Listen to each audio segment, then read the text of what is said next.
Mukhang merong masarap yung tulog ngayong gabi.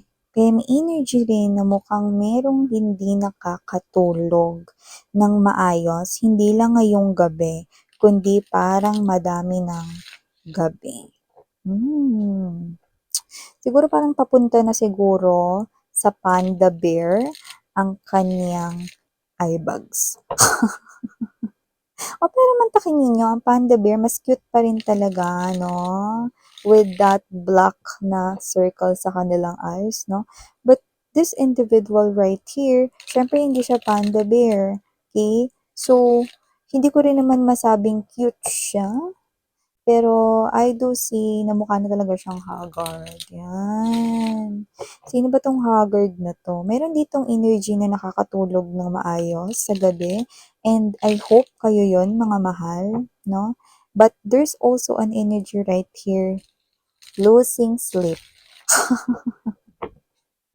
Losing sleep yung nakikita natin dito. So, let us see what's happening right here.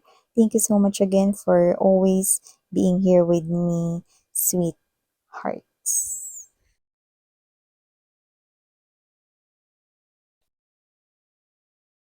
Oh, okay. So, mukhang meron dito mga babes, no, na baka gusto niyong umattend or manood ng concert, no, ng Boyz II Men. Kasi mukhang bagay na bagay sa kanya rito ang energy ng unbendedness. Yan, no? So, let me get more with the presence of Four of Cups with the Five of Cups energy. Clearly. Okay. I see. Heart of the reading, pinaka-energy niyang pinaka-malakas. Judgment card energy. This is what this person here wants from you. That is what that person wants you to do. I'm gonna tell it kung ano yon later. Okay.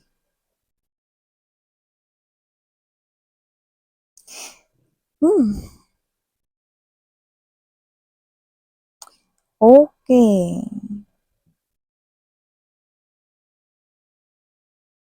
So, hi and hello there, collective. Thank you sa inyong walang sawang suporta and love for me. Hi, new subscribers. Thank you po sa inyong pagbisita at sana magstay din kayo together with may pabalik-balik ng mga viewers. And yes, wala po tayong gender dito, bae, lalaki, LGBT. By the way, my name is Yan, okay? Thank you so much for being here sa aking channel. And kung hindi niyo pa po knows, mayroon pa po tayong other channel. Link is down below sa ating description box. So if you happen na mag-try kayo magbisita there. Meron tayo dong mga collective readings na ina-upload, no, everyday. Yes, no? Alam mo, zodiac sign mo, malaya kayong manood at makinig doon. So, yun nga, wala po tayong gender, babae, lalaki, LGBT. Lahat welcome, okay? At, okay, pwede nyo rin pong pagpalit-palitin yung roles kung gusto ninyo kasi isa naman itong general reading at lahat kayo.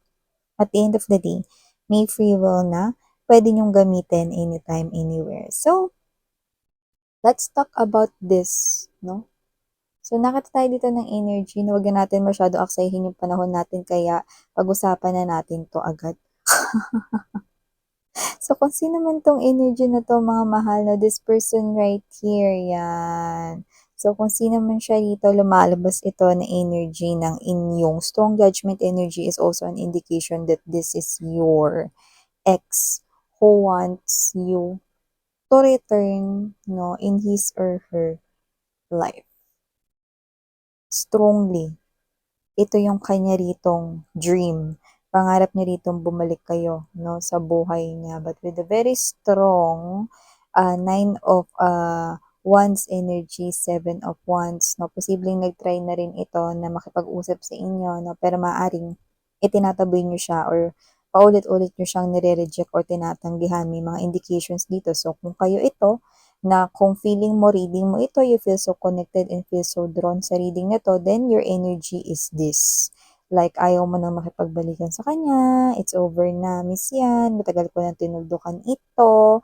So, sana tigilan niya na ako, wag niya na akong kulitin. So, every time na lumalapit siya sa'yo, you keep on pushing this person here away from you. With that Ace of Coins energy, that is the offer that this person here, no, is paulit-ulit niyang ino-offer sa inyo. Bagong simula, magsimula daw kayong ulit na dalawa. So, nakakaloka kasi kaawa-awa yung energy niya rito, no? Naalala ko tuloy yung kanta dati na nilalaro namin. Ayun si Palaka, walang kaawa-awa. Abuka ka, siyang palaka. Ayan, no? So, kasi naman, batang 90s, sinong hindi nilaro yun, diba? So, kasi naman siya rito, no? Hindi siya palaka. Pero this person right here, no, is someone na nakikita ko na parang ang liit ng tingin niya ngayon sa sarili niya. And this person here, no, bagay na bagay sa kanya yung kantang On Bended Knees. Kasi, parang kahit maawa na lang daw kayo sa kanya, you know, parang kahit awa na lang, you know, kahit awa na lang. Yan, basta magkabalikan lang kayo, no, kahit ipeke or magpanggap ka na lang dito na okay kayo or kahit pekiin mo na lang daw dito na love mo pa rin siya, kahit hindi na lang daw totoo, you know, okay na daw yun sa kanya. See?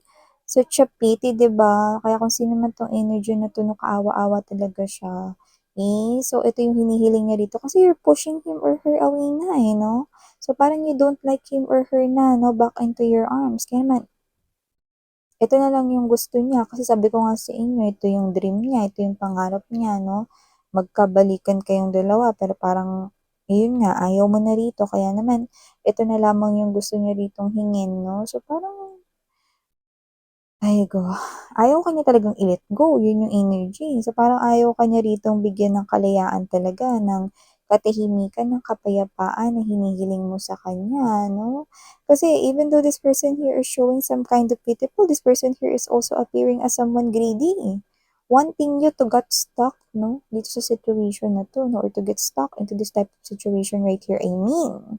So, nakita ko rito na ito yung hihilingin niya kasi wala na kayong natitirang love. Like, you've already let this person here go long time ago na, 'di ba? Kaya naman this person like, yeah, we're hearing that song. You know that song? Sige na please, wag nang mainis, bumalik ka na sa'kin. Sorry mahal, ika'y nasaktan, bumalik ka na sa'kin, you know? So, nasaktan ka niya, I know, with the presence of this, no? But this individual right here, this is some kind of someone here who's begging. Kahit hindi mo na siya mapatawad daw dito, no? Kahit awa na lang, you know? Awa na lang daw or i-fake mo na lang daw, no?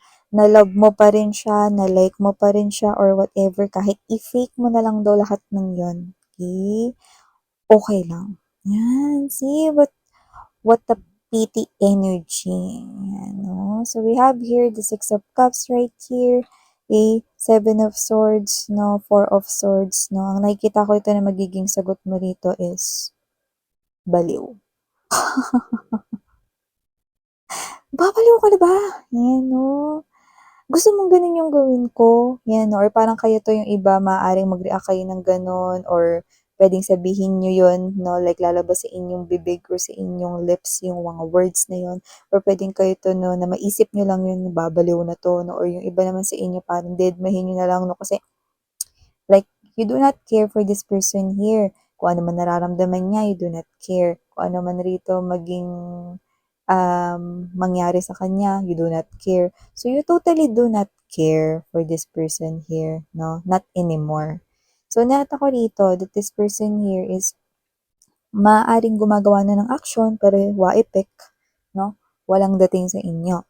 Kaya kung sino man siya, no, ramdam niya rito na mukhang talagang wala na itong pag-asa, there's no hope right here, no? At kahit na parang tawagin niya pa rito lahat ng santo at kilala niya rito, no, ng mga diwata, no, sa mundo, like, itong wish niya na to, no, is coming up as something impossible to happen, no? Yun yung naiisip niya rito. Kaya parang yun na lang, yung pabor na hihingin niya, no, is bigyan mo na lang siya rito, no, ng fake love, no? Yung parang kung pwede pa rin nabigyan mo siya rito ng yakap kahit wala ka nang nararamdaman, kung pwede mo pa rin siya ritong ikis na wala ka nang nararamdaman, pwede pa rin na sabihin sa iba na kayo pa rin, no, kahit hindi na, yung mga ganong klase ng energy. So parang yun yung klase ng energy na talagang kaawa-awa.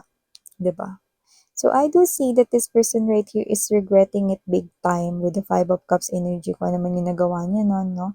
Sobrang nire-regret niya yun ngayon, no? So nakikita ko rito na either yung iba sa kanila, no, meron tayong nakita rito na posibleng hinahampas nila or alam mo yun, hinahampas nila yung head nila no, or binubunggo nila sa wall kind of thing, no?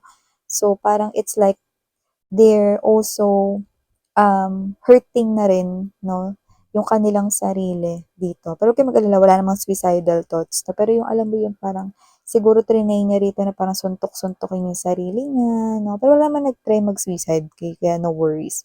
So, nakita ko dito, yeah, kahit wala kayong pakailam sa kanya, no, wala namang nag-try sa kanilang mag-suicide. Para lang din alam mo. So, nakita ko dito na kung sino man ito, no, might be with the presence of Three of Cups energy, pwedeng madalas siya makipag-inuman with friends or siya mismo yung nag-aaya na tara inom tayo, ganyan, no? So, maybe yung cliche na paniniwala na pag uminom ka makakalimutan mo panandalian na yung problema mo, no? Pero ang ending, sasakit lang din yung ulo mo, di ba? So, I think this person here is drinking to forget the pain, yan, no? Or parang pampamanhid, no? Anesthesia, no, sa kanyang nararamdaman. Yan, no? So, such a pity energy, pero what a greedy favor, no? Yung gusto niya ritong mangyari. So, with the Three of Swords energy, Nine of Cups right here, no? Six of Swords, I do see that this individual right here is really hurt, no? Pero kung tatanggapin mo yung ganong klase ng pabor niya kahit parang kabaliwan or kahibangan na ito, no? Nahingin niya sa'yo. Yeah, you're thinking that this guy or this woman right here, your ex is crazy. Baliw na to. Yan, no? Baliw na to para hingin niya sa akin yun. Mas baliw naman ako kung gagawin ko yun. Yan, no? Parang ganun yung energy mo. Mas baliw naman ako kung gagawin ko yun. Ay, yan, no? So, nakita ko rito that you want this person here to leave you alone, but he or she is far from doing that. Kaya naman, no, ang wish niya rito is ganun pa din in the future. This person will keep on asking you to give him or her fake love, no? Okay? And also, if not fake love, no, kahit awa na lang. No, wala na bang awang natitira sa'yo? Yan, no? So, may ganong klase ng energy. Okay? So, I do see that this person right here, pag tinapad mo daw yun, okay? This person with the Six of Swords energy, Nine of Cups, kahit alam niya na masakit yun, na parang kahit peke lang yun, or kahit na bumalik lang kayo dahil naawa kayo sa kanya, ipagpapasalamat niya pa rin. Kasi kahit papano, natupad yung wish niya daw.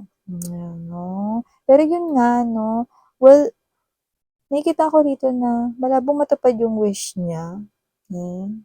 Kasi you're no longer into that energy that you want to play along, no? Dito sa fake love na to or awa-awa na to. Like, no, you're not gonna waste your time with this person here. Kaya nga, no, minamadali na rin natin to kasi baliw to eh, no? Baliw ka, baliw ka. Yun yung gusto ko sabihin sa kanya rito, no? So, kasi naman yung energy na to, this energy right here, no, wants this, it might be kahibangan to hear, but this is what's inside his or her head right now. Yeah, okay? So, this person here is already losing hope. Yeah, losing options kung ano pa yung pwedeng gawin, but still pursuing this with you. Okay? But I don't see you nagagawin mo ito. Alright, but you know, you have your free will, okay? Just take how this resonates. Thank you so much for your time here, babe. And again, I'm Yan. Please to check out other channel if you're interested, no? So we're also having collective readings there. Link is down below sa ating description box. Thank you sa haring hiya, love and light, and Jaja.